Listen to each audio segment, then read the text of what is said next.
నిందితులను నాసిరకం మందుతో హింసించి కోట్లు కొల్లగొట్టి చట్టంలో లొసుకుల్ని అడ్డం పెట్టుకుని డిఫాల్ట్ బెయిల్ పైన బయటకు వచ్చిన ముగ్గురు మద్యం నిందితులను మళ్ళీ జైలు పిలుస్తోంది.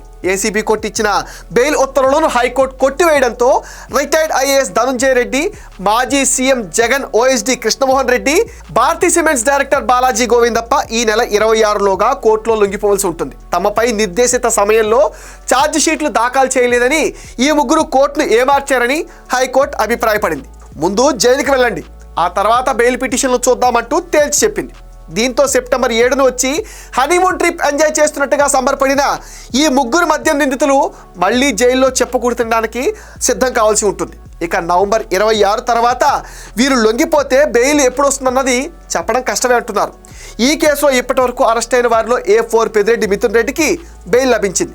మరో ఒకరిద్దరికి బెయిల్ వచ్చినా వాళ్ళు క్యాష్ హ్యాండ్లర్లు, కొరియర్లుగానే పనిచేశారని అంటున్నారు. అంతిమ లబ్ధిదారుడిగా ఆరోపణలు ఎదుర్కొంటున్న మాజీ సీఎం జగన్తో నేరుగా సంబంధాలున్న నిందితులు కేసిరెడ్డి, చెవిరెడ్డి, సజ్జల శ్రీధర్ రెడ్డి వంటి వారికి ఇప్పటి వరకు బెయిల్ రాలేదు. ఎప్పుడు వస్తుందో చెప్పలేం.